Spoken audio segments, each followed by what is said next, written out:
to the channel. My name is Brian Kingsbury. Today we're going to do another Brian Reads the News segment. This one is coming to us from Ranker.com. Ranker.com. It's titled The 10 Most Expensive Albums Ever Made, written by Sean Kelly, updated December 16th, 2024. Let's get into it.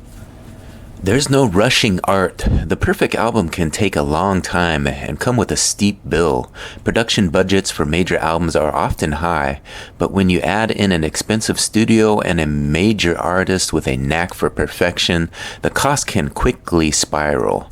With some artists, perfectionism takes over and deadlines are blown off, causing longer delays and more money spent. In other cases, major production expenses can be chalked up to luxury of experimentation and creative freedom. Whatever the case, some unbelievably expensive recordings in the recent years have yielded a variety of commercial and critical results. Let's take a look at the tab. We're going to start you guys at number 10 and count down to number 1. At number 10, the Beatles' Sgt. Pepper's Lonely Hearts Club Band cost $400,000. Supposedly, the song Strawberry Fields Forever alone took up 55 hours worth of tape during the recording of the Beatles' groundbreaking 1967 album, Sgt. Pepper's Lonely Hearts Club Band. In total, engineer Geoff Emerick estimated they spent 700 hours working on the album, which cost a reported $25,000, which would be around $300,000 of today's money. Thus, it was 60 times more expensive than the band's first album. Strawberry Fields alone went through several versions before the final cut, and they were two versions that John Lennon couldn't decide between when the album was wrapping up. George Martin later recalled of Lennon's dilemma, quote, he said, "Why don't you join the beginning of the first one to the end of the second one?" "There are two things against it," I replied. "There are in different keys and different tempos." Lennon wasn't bothered by that roadblock and insisted that Martin could fix the tempo issues. He and Emmerich just did just that, and what resulted was the Strawberry Fields that is known and loved today. At number 9 on the list is My Bloody Valentine's album Loveless, which cost $500,000. My Bloody Valentine's 1991 landmark album Loveless is legendary for many reasons. It put the shoegazer genre on the map in a major way and allegedly almost bankrupted their label. Guitarist Kevin Shields spent 3 years working on the project, tinkering away at things to get the sound he envisioned in his head. What resulted is considered a groundbreaking effort which redefined noise as a melodic component. That didn't come without a $500,000 bill for Creation Records, however. At number 8 on the list is Metallica's The Black Album, which cost $1 million. The high production cost for Metallica's Black Album reportedly due mostly to several remixes of the entire project after 8 months of recording and re-recording. The result was an album that ran up a $1 million tab. Quote, "The goal from the start was to get this thing perfect," guitarist Kirk Hammett said. "Even though we had our problems with Bob, he knew that he was the person who could get that done." The band's perfectionist approach ultimately paid off for Metallica as the album became not only their most successful album, but also one of the highest selling albums of all time. The album has been certified 16 times platinum. At number 7 on the list is The Darkness One-Way Ticket to Hell and Back, which cost $1.3 million. The follow-up to The Darkness's debut album was an expensive venture, reportedly costing just over $1 million to produce. The band worked with famed Queen producer Roy Thomas Baker and employed experimental recording techniques during the creation process. The goal was to be as explorative as possible, something that lends itself to a high price tag. Quote, "We did all this stuff because we were making a massive sounding type of record. We were going for a huge production sound," Baker said in an interview detailing the recording process. At number 6 on the list is Fleetwood Mac's Tusk, which cost $1.4 million. Fleetwood Mac's ambitious double album Tusk was a sonic departure for the band, and it didn't quite hold up commercially against the mega successful predecessor, Rumours. The album's initial critical failure was impacted by the fact that it cost over $1 million to produce, a massive amount of money in 1979. One major reason for the gigantic bill, it was recorded at a much pricier studio than their previous release. Quote, "In the context of the whole, Rumours took longer to make than Tusk. One of the reasons why Tusk cost so much is that we happened to be at a studio that was charging a lot of money," Lindsey Buckingham said of the album's cost. He continued, "During the making of Tusk, we were in the studio for about 10 months and we got 20 songs out of that. Rumours took about the same amount of time. It didn't cost so much because we were in a cheaper studio. There's no denying what it cost, but I think it's been taken out of context." At number 5 on the list is Kanye West's My Beautiful Dark Twisted Fantasy, which cost $3 million. Kanye West's 2010 album My Beautiful Dark Twisted Fantasy was an extravagant undertaking. At the time of the recording, it was reported Def Jam Records spent $3 million on the album's production. West's masterpiece was said to have been tracked in a glass-enclosed Hawaiian mansion, and Kanye had 2 private chefs the entire time, one to prepare hot food and the other for cold food.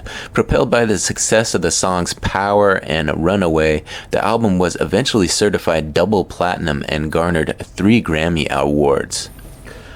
At number 4 on the list is Def Leppard's Hysteria, which cost $4.5 million. Def Leppard's 4th album, Hysteria, is famous for being loaded with hits and being extremely expensive. With costs totaling close to $5 million, the album was first considered one of the most expensive projects of its time. Quote, "We spent so much money making the record that for it to fail would have been disastrous for this band," drummer Rick Allen said. The British band felt increasing pressure when early singles from the album didn't perform well until the song Pour Some Sugar on Me skyrocketed the band and an album to enormous success. Singer Joe Elliott said of the aftermath of the album's release, quote, "I mean, we've got one-armed drummer, took a ludicrous amount of time and the money on the album, and we're still here. So we have this attitude that nothing's impossible except maybe making a 6-week album." Released in 1987, to date, the album has sold over 25 million copies worldwide. At number 3 on the list is Garth Brooks' Chris Gaines album, which cost $5 million. Garth Brooks spent $5 million on a failed attempt to recreate himself as Chris Gaines, a now legendary rock singer who originally was supposed to be the lead in a scrapped movie starring the country superstar. Brooks released his alter ego's album as Garth Brooks in The Life of Chris Gaines to much confusion, and the experiment costs much more than money. The album reportedly cost Capitol Records then president Pat Quigley his job. After Quigley went to bat for Brooks and allowed the project to come together, the album was considered a flop despite selling 2 million copies. Compared to Brooks' standard at the time of between 6 and 7 million copies per album, it certainly didn't live up to the expectations. At number 2 on the list is Guns N' Roses' Chinese Democracy, which costs $13 million.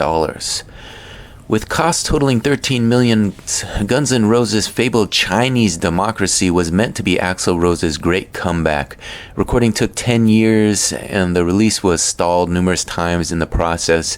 Expenses were so high that Geffen Records attempted to release a greatest hits compilation to offset costs, and Rose responded by filing a lawsuit in 2004.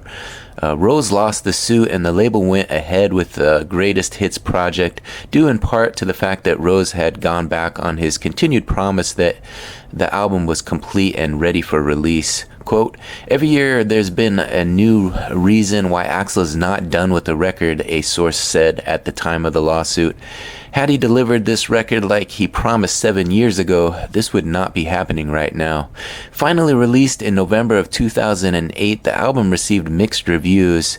It debuted at number 3 on the US Billboard 200. In addition, it was certified platinum for 1 million in sales in February of 2009.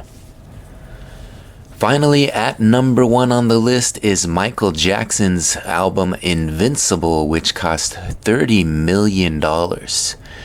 Michael Jackson's final album, Invincible, is known as the most expensive album ever made, and for good reason. Released in 2001, the album was recorded over a 4-year period, and dozens of songs were tracked in the process. With the $30 million price tag upon completion, the album garnered critical acclaim upon its release. Quote, "Invincible doesn't just sound like they spent a huge amount of money on the latest producers. It sounds very much like Jackson, but contemporary Jackson," one reviewer wrote. Invincible hit number 1 in 12 countries and was certified platinum in the US within weeks. By January of 2002, the album was a certified double platinum for 2 million in sales.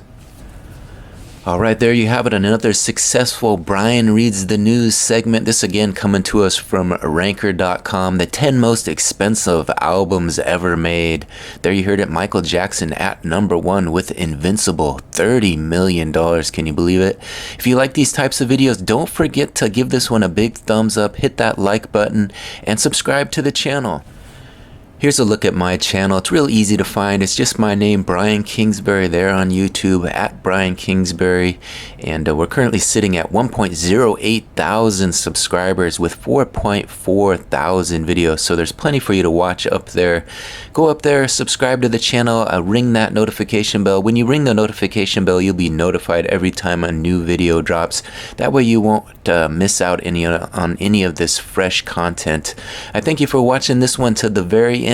Again, don't forget to hit that thumbs up button. Get this one in front of a few more eyes. Once again, I'm Brian Kingsbury. We'll see you on the next one. Bye.